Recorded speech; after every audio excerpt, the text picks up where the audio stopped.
Let's talk about how accessibility companies try to trick you. You never want to learn about accessibility and ADA compliance while you're on a sales call with an accessibility company. Because if this is the case, they will try to sell you on things that you do not need. And that gets to my point on the virtual whiteboard. What you need versus what they are selling are two different things. And this is in part why the website accessibility marketplace is so confusing is because sellers are purposefully introducing confusion because they want to sell what is most profitable for them, not necessarily what you as the client or the customer needs. So let's go over some of the ways that they try to trick you, starting with overlay widgets. And I have widgets in parentheses because overlays don't necessarily have to be a widget. There are what are referred to as custom overlays.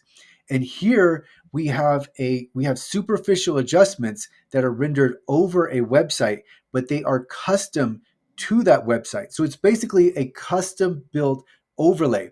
But importantly, the changes are superficially rendered over the website. Hence the term overlay still applies, is because these changes are being made over the website.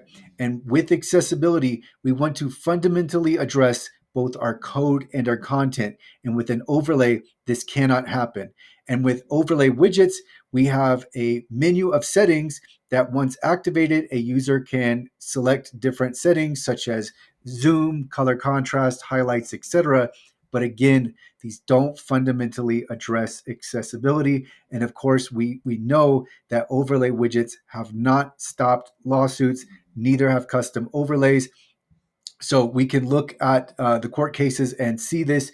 But what's important is we want to fundamentally address accessibility. We don't want any shortcuts. We don't want any quote unquote automated remediation. We want good old fashioned manual services that address accessibility and provide exactly what we need. And I will get to more on that in a second. Now, let's talk about paid scans. Here is where a lot of the deception lies, is because let's start with paid scans. So you can go get the value of a scan, almost all of the value from a scan right now for free. You don't need to have a paid scan. One of the major selling points of a paid scan is that you can scan your entire website. Well, practically, in practice, how do we get value out of that? Because we can only take action on one page at a time. So with a paid scan, we have all of these scan results and we can't do anything with them. So there's no value in being able to scan our entire website. The only real value with a paid scan is if you can scan pages that require authentication. So you have to log in to scan the page.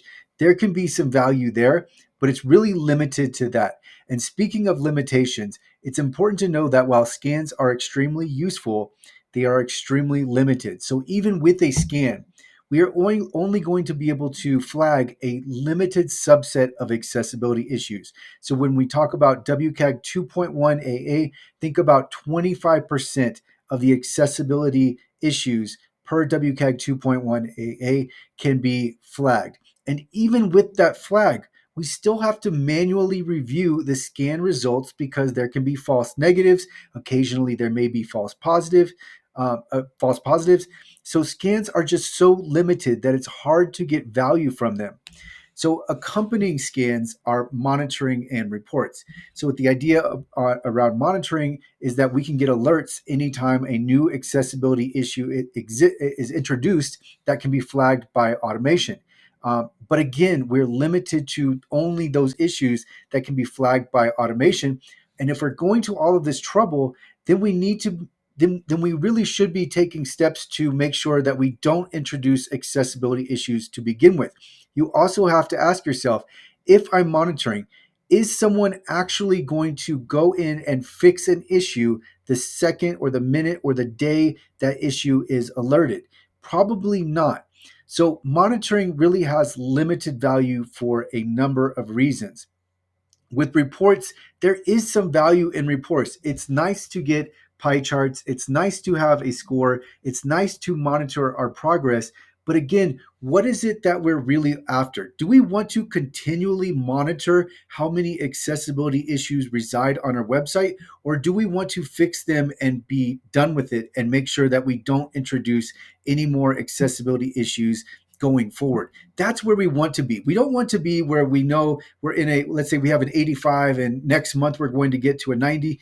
No, we don't want that, because again, we're already limited in what issues can be flagged by automation. And it really, with paid with scans, we have a very a skewed idea of the current accessibility of our website.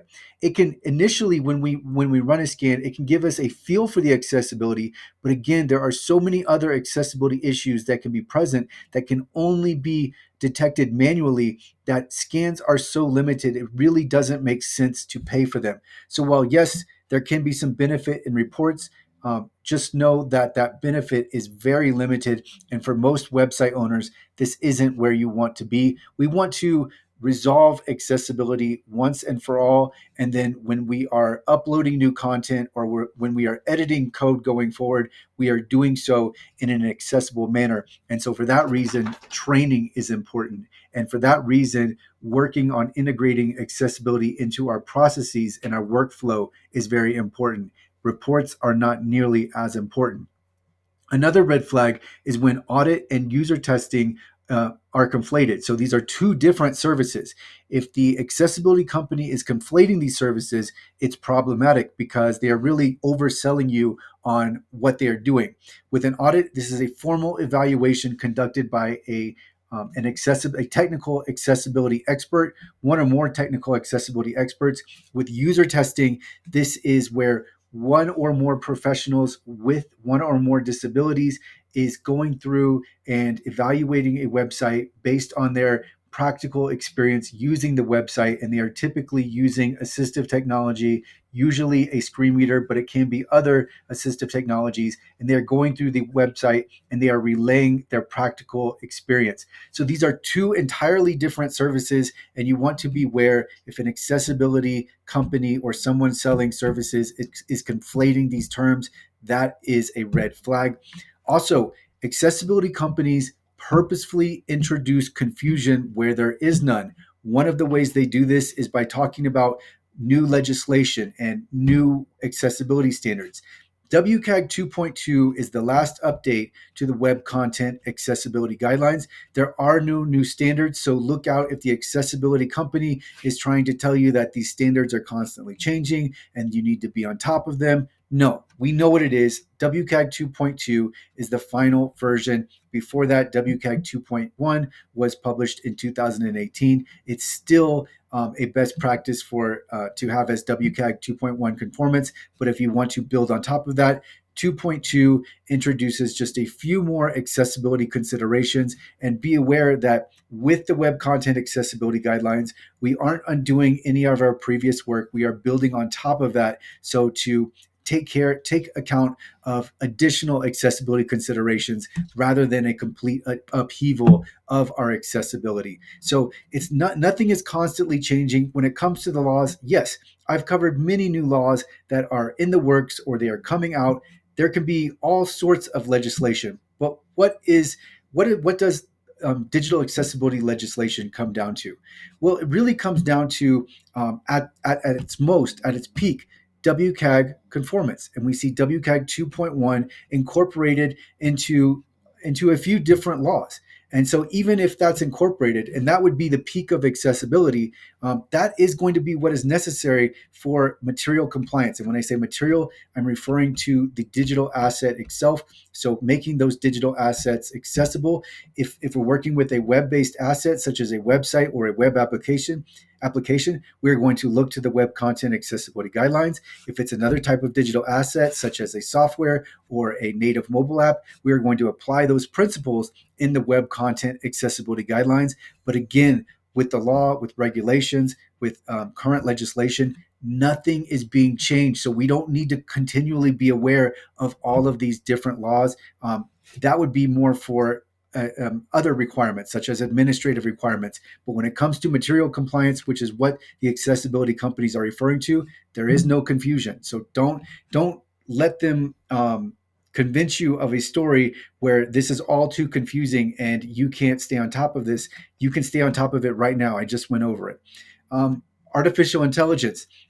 Of course, we know that artificial intelligence is rapidly advancing, and there are some amazing things that AI can do. But just know that in terms of website accessibility and auditing and remediation, artificial intelligence is not to the point yet where we can reliably turn to AI and have AI do most of the tasks for us. Of course, there are some different aspects, some minor aspects of accessibility where we've seen AI really become helpful, but it's not something to where AI is going to take care of everything for us. And you have to ask yourself, if the company is selling me as the customer on AI, what difference is it making to me? Are they lowering my price? If not, then what's the advantage here? So with AI, it's really a buzzword at this point within accessibility. We know overlay widgets have claimed the use of AI for years, well before chat gpt rose to prominence. So we've known that AI has been talked about, but with accessibility with overlay widgets, it's really been limited to rudimentary image recognition software, which had mixed results at best. Even if they've improved that image recognition software, the point is that AI is more of a buzzword than it is something that is making a tangible difference in the services and the products that are available to you as a customer or a client. And then this all gets to subscriptions. So what do accessibility companies want? Well, they really like to be known as a SaaS company or a software as a service, because this means higher margins and this means recurring revenue. And that's what they want to be. That's where they want to be at, so that they can have higher valuations and they can have higher margins. So again, it gets back to what I said in the beginning.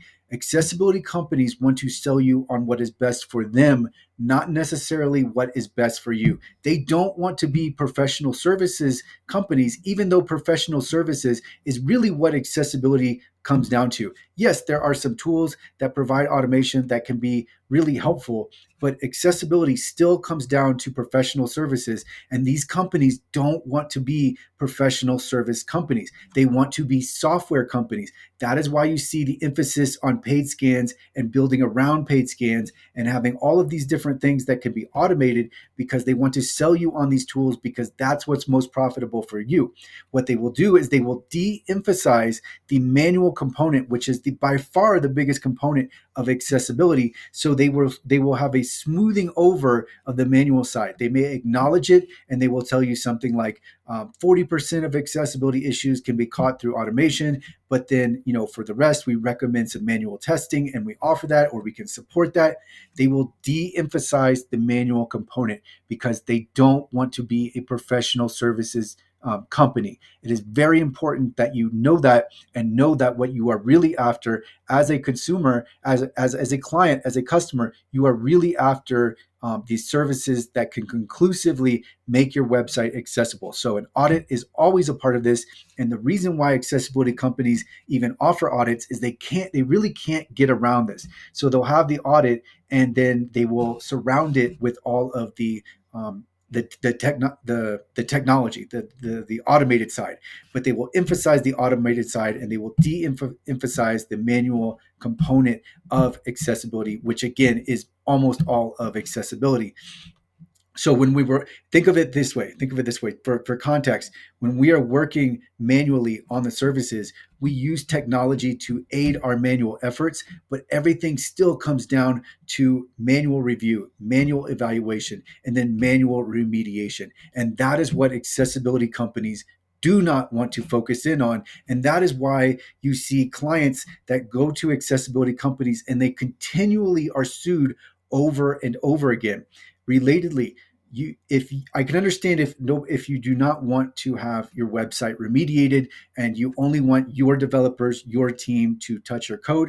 However, you may want to think about remediation because it's definitely accelerates the timeline to making your website accessible and resolving these accessibility issues. Because if you go back and forth on a support ticket, it's going to take much longer, and then your team has to try to learn accessibility as they are going, and they have to consult with a technical expert and go back and forth, and that can take quite some time, and that can slow you down, and that is what has led many companies to be sued, despite the fact that they have paid thousands, if not tens of thousands of dollars to accessibility companies. Why? Because they are not being given the accurate story. They are not giving the reality of the situation, which is that all of these add-ons and all of this automation and the scans and the reporting and the monitoring and the platforms, they are at best minor benefits or nominal benefits, and at worst distractors, and actually they detract from the effort because they are wasting time. They are distracting the developers and designers and your team from focusing in on what you need to focus in on most. Ideally, you'd like to get to a point where you are not sourcing out work to an accessibility company, and you are developing proficiency in-house, so where you can start to train your team on accessibility so that they are proficient and then develop into mini experts themselves, and they can start incorporating accessibility into your workflow, into your processes, to where accessibility is really not even it's not even something that you have to take care of separately. It's not a segmented aspect of your work where you've got, you're creating a digital asset and then you have to work on accessibility. Rather, accessibility is a part of your creation process, and that's where you want to be. And you want to get to a point where you are not relying on a third-party accessibility provider, maybe outside of an audit at your option, maybe outside of a VPAT, etc. But these accessibility companies are not giving you the real story. And this is the accurate portrayal of what you need to focus in on when you are seeking to source out accessibility work. Training is paramount because, again, we want to develop proficiency in-house. I offer training at adacompliance.net. The ADA Compliance course is my flagship course, and this concerns website accessibility.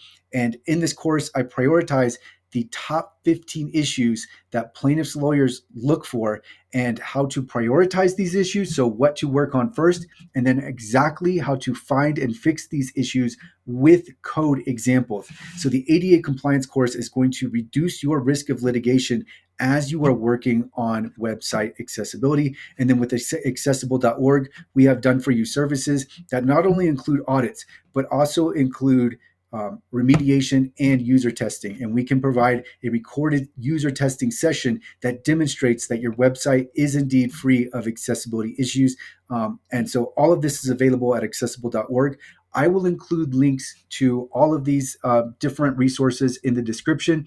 But for now, just know that accessibility companies are trying to sell you one thing when you likely need another.